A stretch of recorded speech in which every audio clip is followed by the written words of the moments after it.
Hey y'all, and I'm Nicque Mabrey. I'm pulling up the rear on this panel of very, very big deals. So it feels so loud, you're right. That's good, that's good. So OutFront Minnesota, the organization I work for as an advocate in public policy, i.e. a lobbyist, but I don't like to call myself that. It feels like a bad word. The organization I work for is 26 years old. In human years, we could rent a car, and OutFront Minnesota is at the Capitol each day during legislative session, in communities, working in local government on policy change, on systemic equity issues, and we work primarily within the GLBTQ communities on equity issues, intersectional identity issues. Now, what is a queer organization doing on this panel? Well, I, as a queer woman of color that grew up in rural Wisconsin and grew up the only student of color that I'm aware of in a pretty small rural school, was consistently given messaging that I was problematic.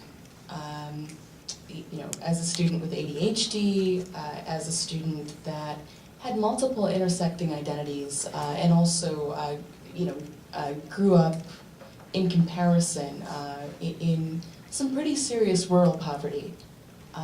I was given messaging every day by classmates. And it's funny how we encourage students to police one another, right?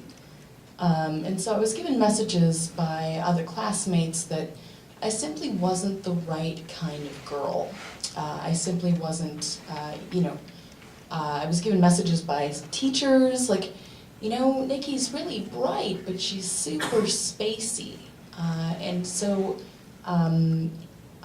consistently I wasn't learning the right way. And so I'm not the right kind of girl to other students, I'm not learning the right kind of way according to teachers. And community members, really made schools the center of community, and that's easy to do in a town of 2,000. And so I do this work to ensure that students that grow up like me, be it other little queer girls, other students of color, other students that are beautifully bright and very spacey, are affirmed in their identities and given messages that we are perfectly good and perfectly right just as we are. And so I have the pleasure now as an adult in working on the Minnesota Safe and Supportive Schools Act. House File 826, Senate File 783 if you're following along at home. And this is a comprehensive anti-bullying, anti-youth violence bill. Minnesota's been given a lot of messages nationally on anti-bullying, and they aren't great ones. According to the Department of Education, Minnesota in 2011 received a D- on their anti-bullying laws. The only other state to receive a worse grade was Montana at an F because they didn't have a state anti-bullying policy. Minnesota's current policy is 37 words long. I'm sure that I've said sentences in my opening soliloquy that are longer than that and maybe more useful, we're not sure. But so we've got a situation, right, where in public policy in our state laws, there is no clear definition of bullying, harassment, intimidation. There's no commentary on the power differentials, and really very little guidance on the modern day implications of bullying, harassment. Shaming in social media has really serious impacts on students' identities. And so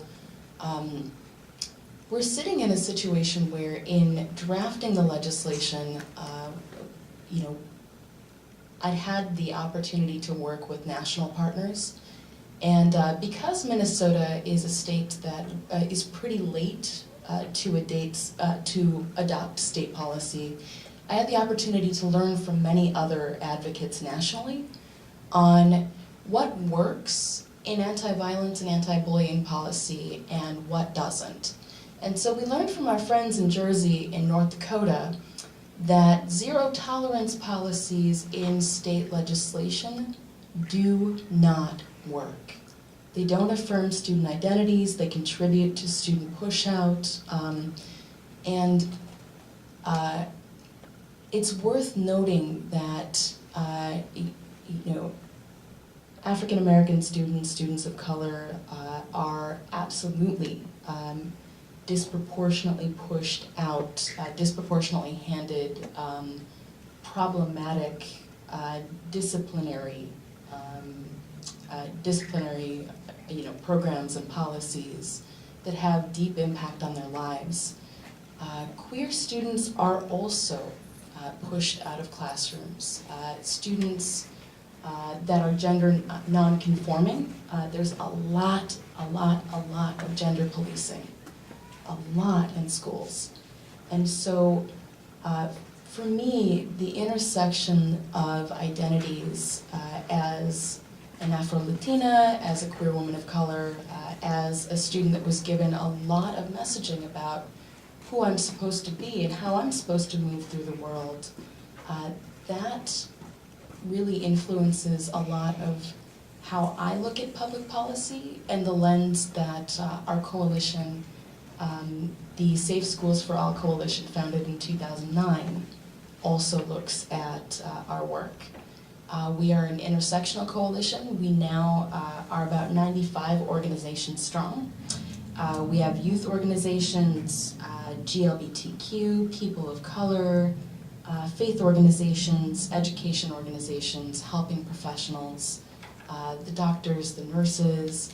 I'm so proud to serve a coalition and organize within a coalition model that, you know, while lifting legislation that affirms student identities, is intersectional in itself. And so I just want to plug www.outfront.org. You can learn more about our Safe Schools for All coalition.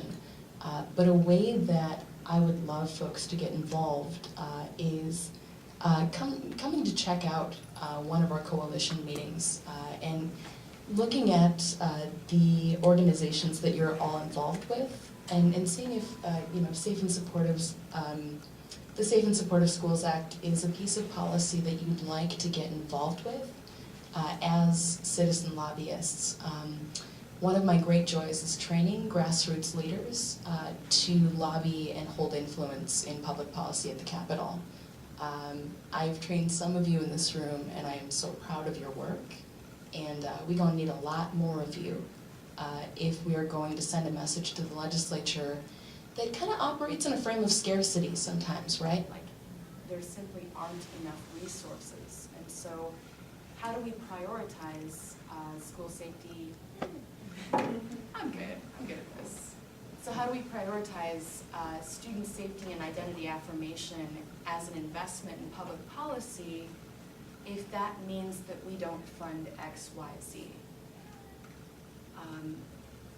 I would counter, OutFront would counter, and the Safe Schools for All Coalition would counter that investment in public policy and investment in statewide resources, you know, creating, you know, a Department of School Climate within Department of Education. The investment in students' intersectional identities helps save us a great deal. It's an investment that we can't afford not to make. So thank you for being here, and I'd love to answer any more questions.